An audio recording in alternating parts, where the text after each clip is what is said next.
पनवेल, नवी मुंबई, रायगड परिसरातील बातम्या पाहण्यासाठी आमच्या मी साक्षीदार या यूट्यूब चॅनलला सबस्क्राईब करा।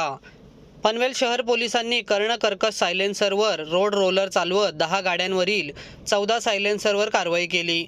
बुलेटचा सायलेन्सर बदलून फटाक्यांसारखा मोठा आवाज करत ध्वनी प्रदूषण पसरवणाऱ्या पनवेल शहरातील बाईक चालकांवर कारवाईचा बडगा उगारण्यात आला आहे। पनवेल शहर पोलिसांनी सायलेन्सर रोड रोलर खाली चिरडण्यात आले। त्यामुळे गोंगाट करणाऱ्या बुलेट चालकांमध्ये खळबळ उडाली। यामध्ये 10 गाड्यांवरील 14 सायलेन्सरवर कारवाई करण्यात आली, तर त्यांना 18,500 रुपये दंड गाड्यांवर करण्यात आला।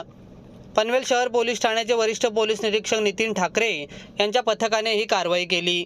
पनवेल शहरात बुलेटचा सायलेन्सर बदलून मोठा आवाज करणाऱ्या दुचाकी चालकांवर कारवाई करण्याचे आदेश पोलिसांनी दिले होते।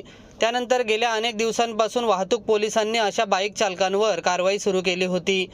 या बाईकचे सायलेन्सर काढण्यात आले, त्यानंतर ते रोड रोलर खाली नष्ट करण्यात आले। तर जे सायलेन्सर बनवून देतात किंवा बसवून देतात त्यांच्यावर सुद्धा यापुढे कारवाई करणार असल्याचे एसीपी भाऊसाहेब ढोले यांनी म्हटले आहे। पनवेल शहर पोलीस स्टेशन हद्दीमध्ये नागरिकांची याबाबत आमच्याकडे मागणी होती की बऱ्याच प्रमाणात तरुण वर्ग जो आहे तो त्यांच्या टू व्हीलर मॉडिफाय करून त्याच्यामध्ये नवीन प्रकारचे सायलेन्सर लावून कायद्याचे उल्लंघन करत आहेत। अशा गाड्यांमधून मोठ्या प्रमाणात आवाज येत आहे आणि नागरिकांना त्याचा त्रास होत आहे। अशा वारंवार तक्रारी आमच्याकडे येत होत्या। त्या अनुषंगाने पनवेल शहरचे पोलीस निरीक्षक नितीन ठाकरे यांनी आणि यांच्या टीमने याबाबत मागील काही दिवसापासून गांभीर्यपूर्वक कारवाई करून आज जवळजवळ 10 गाड्यावरती कारवाई करून एकूण 14 सायलेन्सर जप्त करण्यात आलेले आहेत आणि जवळजवळ 18,500 रुपये दंड आपण या गाड्यांवरती केलेला आहे। त्याचबरोबर जे सायलेन्सर हे बनवून देतात त्यांच्यावरती देखील यापुढे आम्ही कारवाई करणार आहोत आणि ही कारवाई यापुढे देखील चालू राहील। त्यामुळे पनवेल शहरच्या सर्व नागरिकांना माझं याबाबत आवाहन आहे, सर्व तरुणांना, की आपण अशा पद्धतीने गाडीमध्ये कुठल्याही प्रकारचे सायलेन्सर मॉडिफिकेशन करू नये। जे शासकीय नियमामध्ये बसतं तेच सायलेन्सर आपण वापरावे। गाडी घेतल्यानंतर जे सायलेन्सर गाडीला असतं तेच आपण कंटिन्यू करावे, त्याच्यामध्ये कुठल्याही प्रकारचे मॉडिफिकेशन करू नये।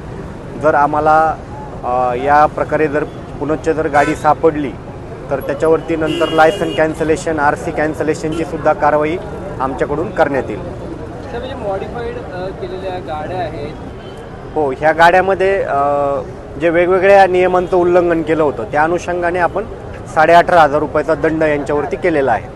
गाड्यांच्या कागदपत्रांची तपासणी करून नाही, निश्चितच अशा तक्रारी जर आमच्याकडे प्राप्त झाल्या तर त्याच्यावरती कारवाई करण्यात येईल आणि आपली रात्रगस्त देखील चालू असते।